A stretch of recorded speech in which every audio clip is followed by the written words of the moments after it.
ചെയ്യുമെന്ന വിശ്വാസത്തോടുകൂടി അവർ റസൂലുള്ളാഹിന്റെ ഖബറിന്റെ അടുക്കൽ ചെന്ന് ആവലാദികൾ ബോധിപ്പിക്കുകയാണ്, കൈപ്പൊന്തിച്ച് പ്രാർത്ഥിക്കുകയാണ്. പ്രിയമുള്ളവരെ, റസൂല് പഠിപ്പിച്ചത് ഇതല്ല. വിശുദ്ധ ഖുർആനോ പ്രവാചക സുന്നത്തോ പഠിപ്പിച്ച ആദർശമല്ലത്. പ്രവാചകൻ സല്ലല്ലാഹു അലൈഹി വസല്ലമ തങ്ങൾ തന്റെ അവസാന സന്ദർഭത്തിൽ രോഗബാധിതനായി ആയിഷത്ത് സിദ്ദീഖ റളിയല്ലാഹു അൻഹയുടെ മടിയിൽ കിടക്കുന്ന സന്ദർഭത്തിൽ പ്രവാചകൻ കൃത്യമായി മുസ്ലിം ഉമ്മത്തിനെ പഠിപ്പിച്ച ഗൗരവത്തോടുകൂടി ഉണർത്തിയ ഉപദേശം, ലഅനല്ലാഹു യഹൂദ വൻ നസാറ ഇത്തഖദു ഖുബൂറ അംബിയാഇഹിം മസാജിദ. ജൂതന്മാരെയും നസാറാക്കളെയും അല്ലാഹു സുബ്ഹാനഹു വ തആല ശപിക്കാനുള്ള കാരണം ഇത്തഖദു ഖുബൂറ അംബിയാഇഹിം മസാജിദ, അവരവരുടെ അമ്പിയാക്കന്മാരുടെ ഖബറുകൾ ആരാധനാ കേന്ദ്രമാക്കി എന്നതാണ്. അതേപോലെ തന്നെ പ്രവാചകന്റെ പ്രാർത്ഥന, ഈ മസാജിദിന് എങ്ങനെ ആരാധനാ കേന്ദ്രങ്ങൾ നടത്തി വരുന്നത്? ഉണ്ടാക്കി വിടുന്ന എന്തെങ്കിലുമൊക്കെ ബാക്കി കൂടെ കേട്ടോ നമുക്ക്. ഏറെ ശ്രദ്ധേയമാണ്. അല്ലാഹുമ്മ ലാ തജ്അൽ ഖബരി വസനൻ യുഅബദ്, അല്ലാഹുമ്മ ലാ തജ്അൽ ഖബരി ഈദാ. അല്ലാഹുവേ, എന്റെ ഖബറിനെ നീ ആരാധിക്കപ്പെടുന്ന ഒരു ആരാധനാ കേന്ദ്രമാക്കി മാറ്റല്ലേ, എന്റെ ഖബറിനെ ആഘോഷിക്കുന്ന ഒരു ഉത്സവപ്പറമ്പാക്കി മാറ്റല്ലേ എന്ന് റസൂലുള്ളാഹി. ഉത്സവപ്പറമ്പോ? ഇതൊക്കെ ഹദീസിലെ എവിടെ എവിടുന്നതൊക്കെ കിട്ടണേ? ആളുകളെ പറ്റിക്കട്ടെ, കൊടുക്കട്ടെ, പറയട്ടെ. സല്ലല്ലാഹു അലൈഹി വസല്ലം തങ്ങൾ പ്രാർത്ഥിച്ചെങ്കിൽ പ്രിയമുള്ളവരെ, അത്തരം തോന്നിവാസങ്ങൾക്ക് ഇസ്ലാമിക വിരുദ്ധ ഇബ്നു അബ്ദുൽ വഹാബ് പോലെ എഴുതി വെച്ചതാണ് റസൂലുള്ളാഹി കേൾക്കുന്നത് സല്ലല്ലാഹു അലൈഹി വസല്ലം തങ്ങൾ. എന്നിട്ട് നമ്മൾ സുന്നികൾ ചെയ്യുന്നത് തോന്നിവാസാണ്. നഊദുബില്ലാ. അപ്പൊ ഇബ്നു അബ്ദുൽ വഹാബിനെ തള്ളി. പ്രവർത്തനങ്ങൾക്ക് നമ്മൾ ഒരിക്കലും കൂടെ നിൽക്കരുത്, കുടപിടിക്കരുത്. അതുകൊണ്ട് തന്നെ വളരെ ഗൗരവത്തോടുകൂടി ഈ വിഷയത്തെ കാണാൻ നമുക്ക് ഓരോരുത്തർക്കും കഴിയണം. മതി ബാക്കി തന്നെയല്ലേ കേൾക്കേണ്ടത്. നിങ്ങളൊന്ന് ആലോചിച്ച് നോക്കി തങ്ങളെ, എന്താണ് അവസ്ഥ? റസൂലുള്ളാഹിന്റെ ഹദീസിന്, സല്ലല്ലാഹു അലൈഹി വസല്ലം തങ്ങളുടെ ഹദീസിന്, തിരു ഹദീസിന് ദുർവ്യാഖ്യാനിക്കാണ്, ആളുകളിൽ വിഷം കുത്തിവെക്കാൻ വേണ്ടിയിട്ട്. നിങ്ങളൊന്ന് ആലോചിച്ച് നോക്കി, റസൂലുള്ള അവസാന സമയത്ത്, അന്ത്യസമയത്ത് അള്ളാഹുവിനോട് ദുആ ചെയ്തിട്ടുണ്ട്. നമുക്ക് എല്ലാവർക്കും അറിയുന്ന കാര്യം. ആള് പറഞ്ഞത് ശരി തന്നെ. ഏതൊരാൾക്കും ഒന്ന് ലോജിക് ചിന്തിച്ചാൽ അർത്ഥം ശരിക്കും മനസ്സിലാക്കിയാൽ മതി. കാരണം എന്താണ് അവിടെ റസൂലുള്ള ദ്വാരക്കാണ്. എന്താ ദ്വാരക്കുന്നത്? ജൂത നസറാക്കളുടെ അമ്പിയാക്കളുടെ ഖബറുകൾ അവർ ആരാധന കേന്ദ്രമാക്കിയിരുന്നു.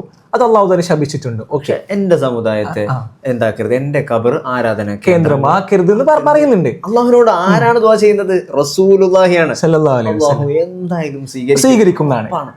എന്നിട്ട് ഇവിടെ എന്താ വരുന്ന ആലോചിച്ച് നോക്കി. റസൂല് ദുആ ചെയ്ത എന്തായാലും അള്ളാഹു തആല സ്വീകരിക്കും. റസൂലുള്ളാഹിന്റെ വഫാത്ത് മുതൽ ഇന്ന് ഈ സമയം വരെ കോടാനുകോടി മുസ്ലിമീങ്ങൾ, നോട്ട് ചെയ്യണം, മുസ്ലിമീങ്ങൾ റസൂലുള്ളാഹിന്റെ അടുത്ത് പോയിട്ട് ആവലാദികളും വേവലാദികളും പറഞ്ഞിട്ട് അള്ളാഹുവിനോട് ദുആ ചെയ്യുന്നുണ്ട്. ഇനി ഇവർ പറഞ്ഞ പോലെ, ഇവർ ദുർവ്യാഖ്യാനിച്ചതുപോലെ ഈ ഹദീസിന്റെ അർത്ഥം ഇങ്ങനെയാണെങ്കിൽ, അതായത് എന്റെ ഖബറിനെ ആരാധന കേന്ദ്രം എന്നതുപോലെയാണെങ്കിൽ അള്ളാഹു തആല റസൂലിന്റെ ദുആ സ്വീകരിച്ചില്ല എന്ന് വരൂലേ? നമ്മൾ മുസ്ലിമീങ്ങൾ അവിടെ പോയിട്ട് ആരാധിക്കുകയാണെങ്കിൽ റസൂലുള്ളാഹിന്റെ ദുആക്ക് അല്ലാഹു തആല ഉത്തരം കൊടുത്തില്ല എന്ന് വരൂലേ? എന്തൊരു വിഡ്ഢിത്തരമാണ്. നഊദുബില്ലാ. ഇവിടെ നമ്മൾ മനസ്സിലാക്കേണ്ടത് വെച്ചിട്ടുണ്ടെങ്കിൽ, കുറച്ച് വിവരമില്ലാത്ത മുജാഹിദുകൾ നേരെ മദീനയിലേക്ക് പോകുന്നു. അപ്പോൾ അവിടെ പ്രാകൃതമായിട്ട് സ്വഹാബാക്കൾ ചെയ്തു വന്ന, അതുപോലെ തന്നെ താബിഈങ്ങൾ ചെയ്തു വന്നതാണ് അള്ളാഹുവിൻ്റെ റസൂലിനോട് അള്ളാഹുവിൻ്റെ നമുക്ക് പൊറുക്കലിനെ തേടാൻ വേണ്ടിയിട്ട് ശുപാർശ ചെയ്യുക, യാ റസൂലല്ലാഹ് എന്നൊക്കെ വിളിക്കുക. അത് തഫ്സീറുൽ റാസിയിലുണ്ട്, അതുപോലെ തന്നെ നമുക്ക് ഖുർത്തുബിയിൽ കാണാൻ പറ്റും, അതുപോലെ തന്നെ ചരിത്രങ്ങളിൽ നമുക്ക് തെളിയിക്കപ്പെട്ട കാര്യമാണ് അള്ളാഹുവിന്റെ റസൂലിനോട് ആവലാതി പറയുക എന്നുള്ളത്. അപ്പോൾ ഇത് നേരെ ഇവർ കാണുമ്പോൾ ഇവരുടെ മുറി മൗലവിമാരെ പഠിപ്പിച്ചു വെച്ചതിന് നേരെ എതിരാണ്. യാ റസൂലല്ലാഹ് എന്ന് വിളിക്കരുത്, അത് ശിർക്കാണ്. ഇവർക്ക് ശിർക്കിന്റെ നിർവചനം അറിയില്ല. നിങ്ങൾ ഈ മൗലവിന്റെ ആ കോലം കണ്ടോ? ഇവർക്ക് ആദ്യം തൊപ്പി സുന്നത്തുണ്ടായിരുന്നില്ല, തലയ്ക്കെട്ട് സുന്നത്തുണ്ടായിരുന്നില്ല. ഇവര് തൊപ്പിയിടാതെ വന്നിട്ട് ആളുകൾക്കിടയിൽ എന്തെങ്കിലുമൊക്കെ പറയുമ്പോൾ സുന്നികൾ വിശ്വസിക്കുന്നില്ല. ഇപ്പൊ ഇവർ കോലം മാറ്റിയാണ്. മദീനത്ത് പോയ കോലം കണ്ടില്ല നിങ്ങൾ? അറബിലെ ഷെയ്ഖിന്റെ കോലം എന്തൊക്കെ കോലത്തില. ഇപ്പൊ തൊപ്പിയിടാത്ത ഏത് വഹാബിയ ഉള്ളത്? തലയ്ക്കെട്ടിട്ടാത്ത ഏത് മൗലവിയ ഉള്ളത്? കാരണം അവർക്ക് മനസ്സിലായി, സുന്നികളുടെ രൂപത്തിൽ, ഉസ്താദുമാരുടെ രൂപത്തിൽ വന്നാലേ മുസ്ലിമീങ്ങളായ ആളുകൾ വിശ്വസിക്കുള്ളൂ. അതുകൊണ്ട് കോലം മാറ്റിയാണ്. തൗഹീദ് മാറ്റുന്നുണ്ട്, തൗഹീദിന് അപ്ഡേഷൻ വരുന്നുണ്ട്, മിനിറ്റ് വെച്ച് അപ്ഡേഷൻ ആണ്. അതുപോലെ തന്നെ കോലം മാറ്റിക്കൊണ്ടിരിക്കുകയാണ് ആളുകളെ വിശ്വസിപ്പിക്കാൻ വേണ്ടിയിട്ട്. അപ്പൊ ഇതിനൊക്കെ ഇടയിൽ നമ്മൾ സാധാരണക്കാരെന്താണ് മനസ്സിലാക്കേണ്ടത്? ഇബ്നു അബ്ദുള്ള, ഇവരുടെയൊക്കെ നേതാവ്, ഈ കേരളത്തിലെ മുജാഹിദുകളുടെയും വലിയ ശൈഖ് ഇബ്നു അബ്ദുൽ വഹാബ് അടക്കം പറയുന്നുണ്ട് റസൂലുള്ളാഹി വിളി കേൾക്കുമെന്നുള്ള അദ്ദേഹത്തിന്റെ കിതാബിലുണ്ട്. പിന്നെ നമ്മള് സുന്നികൾ എന്താണ് അവിടെ പോയിട്ട് ചെയ്യുന്നത്? അള്ളാഹുവിന്റെ റസൂലിനോട് നമ്മൾ ചോദിക്കുകയാണ്, എന്ത്? തങ്ങളുടെ മോചിതത്ത് കൊണ്ട് നമ്മളുടെ പ്രശ്ന പരിഹാരങ്ങൾക്ക് വേണ്ടിയിട്ട് അല്ലാഹു സുബ്ഹാനഹു വ തആല കൊടുക്കുന്ന കഴിവിലൂടെ റസൂൽ നമ്മളെ സഹായിക്കും. അതിന് യാതൊരു പ്രശ്നവുമില്ല. അള്ളാഹുവിന്റെ ഉദ്ദേശവും അതുപോലെ തന്നെ സമ്മതമില്ലാതെ ഒരു കാര്യവും റസൂലിന് ഒന്നും ചെയ്യാൻ പറ്റൂല, ആർക്കും ചെയ്യാൻ പറ്റൂല എന്നുള്ളത് എല്ലാവർക്കും അറിയുന്ന കാര്യമാണ്. അതെ, എന്തൊക്കെയാണ് ഹദീസ് വെച്ചിട്ട് പറയുന്നത്? ഉത്സവ പറമ്പാക്കാതെ. റസൂലുള്ളാഹിന്റെ ഹദീസിൽ എവിടെ ഉത്സവ പറമ്പ്? എവിടെ മസാജിദ്? എവിടെ ആരാധനാ കേന്ദ്രം എന്ന് അർത്ഥം കിട്ടുന്നത്? മസാജിദ് എന്ന് പറഞ്ഞാൽ എന്താ?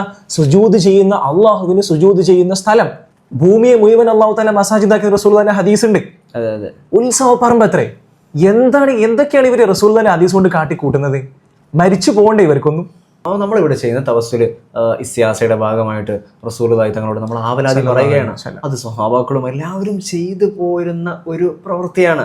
അതിന് യാതൊരു തർക്കവും ഒരു എതിരഭിപ്രായം ഉലമാക്കൾക്കിടയില്ല. ഇവരെ പണ്ഡിതന്മാർ ഇവരെ അംഗീകരിക്കുന്നുണ്ട്. പക്ഷേ ഇവർ എവിടെ നിന്നാണ് പ്രശ്നം വരുന്നത്? ഇബ്നു തൈമിയ, ഇബ്നു അബ്ദുൽ വഹാബ് അങ്ങനെ തുടങ്ങിയിട്ടുള്ള കേരളത്തിലെ മുറി മൗലവിമാരാണ് പിന്നെ ഇത് ആളുകളിലേക്ക് ഇഞ്ചക്ട് ചെയ്യാൻ തുടങ്ങിയിട്ടുള്ളത്.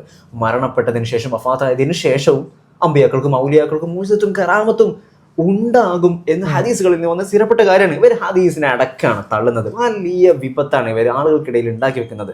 നഊദു ബില്ലാഹ്.